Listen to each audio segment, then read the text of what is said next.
Alright, so let's talk politics today. Now, the Kiharu Member of Parliament, Ndindi Nyoro, has just stated that all the schools, day, primary and secondary schools, will be paying only 500 Kenyan shillings for their tuition. As if not enough, Ndindi Nyoro has gone ahead and claimed that they will be having food daily, free lunch, free breakfast, and every end month on Friday they will be taking chapatis. So this guy has not only solved a problem in education, he has also solved a nutritional problem. Because majority of people, majority of voters, and majority of people, especially in the villages, most of them cannot afford to pay school fees, and especially in the current economic situation of our country. Now, this is one of the things that may have pissed off a lot of members of parliaments in other constituencies. For instance, the sentiments that were said by one of these ODM member of parliaments, Suna East member of parliament. If you compare the words he said to what Ndindi Nyoro is doing, you better understand that the members of parliament, or rather the government and all the politicians in general, they can do a lot, but they choose not to do. And you see, there's a difference between members of parliament, or rather the politicians in central Kenya, the Mrima people, and all or majority of other politicians. They do not have the goodwill to support, the goodwill to promote, the goodwill to serve their constituency members. The good thing with what Ndindi Nyoro has said, or Ndindi Nyoro has done, is that it is really exposing other members of parliament and the hypocrisy with their statements. You see, initially Ndindi Nyoro, he was the chairman of the finance committee. I don't recall the actual name. I can't recall the actual name of that committee. It doesn't matter though. And it was claimed that he used money because he was the chairman to build schools in Kiharu constituency. Now that he has not been the chairman, what excuse can other members of parliament give by the fact that this Kiharu member of parliament has done what any other member of parliament in most parts of this country have not done? So I don't know if we are on the same page on this one. While other members of parliament, they are using money to take their girlfriends to overseas trips and vacations, others are using the money they are given to develop their constituency and promote education in their constituencies. They are just using that money to build apartments here in Nairobi. Ndindi Nyoro is using every little money he can get to support education. Now think about the children of that constituency. Think about the morale. They have free lunch. They have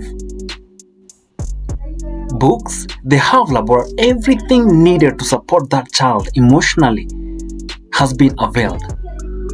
As if not enough, the financial burden that would have been felt by the parents is no longer there. Why? Because the Kiharu member of parliament understands that we are in a very difficult times economically as a country, courtesy of the current president, a president who would rather go county to county, giving what we are calling empowerment, and every Sunday he's just dashing out money. And his bill, guys, did you see the time he signed that the State House will be spending 8 billion per annum, while the education system in Kenya and the health sector in this country is struggling? You see, there's one thing I love about the Mount Kenya members of parliament, or rather the Mount Kenya voter. There's something I really love about them. They hold their leaders accountable.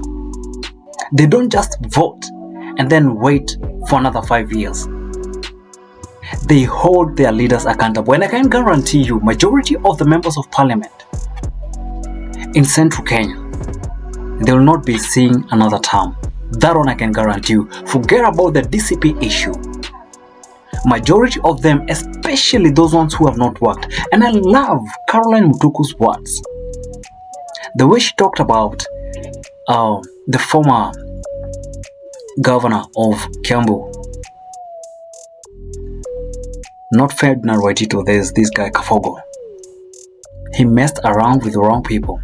In central Kenya, you don't just mess up with people. If you mess up with people, then you mess up with yourself. You mess up with your destiny in politics.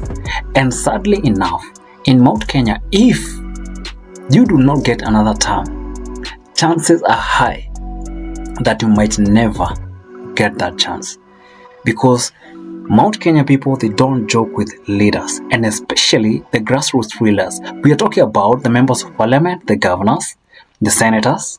They don't joke around. And I can guarantee you, majority of all those UDA politicians in Mount Kenya, they will not be going back. Because instead of them working for people, they have been working to support the current regime. And when we talk about the current regime, Mount Kenya people don't care who is going to be president or who is not going to be president. All those things you people hear are just narratives meant to incite people against the people of Mount Kenya. The reality is, the Mount Kenya people do not care if a leader comes from Sudan. If a leader, they don't care. Are you a performer? Are you going to be like Ndindi Nyoro? Now think about that constituency. If there's a guy who is not even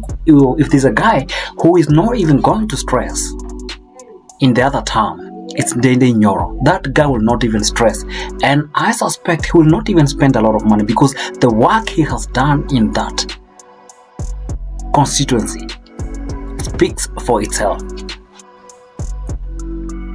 Now, there's another constituency where I saw the member of parliament,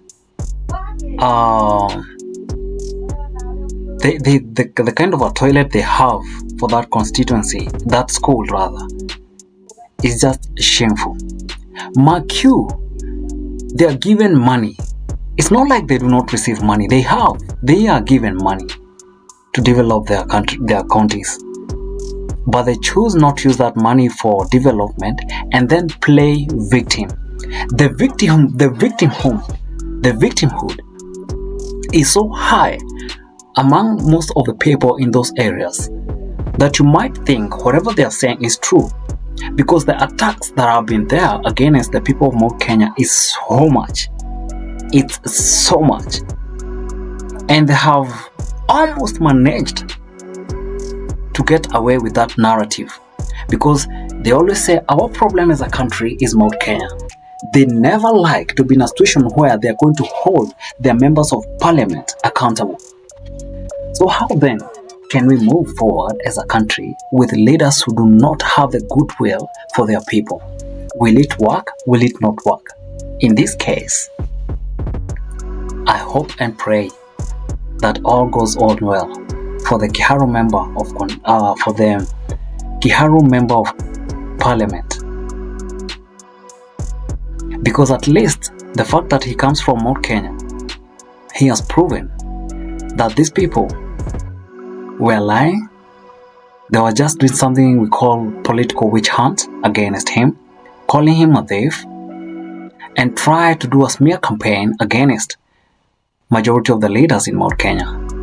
Now that is backfiring pretty fast.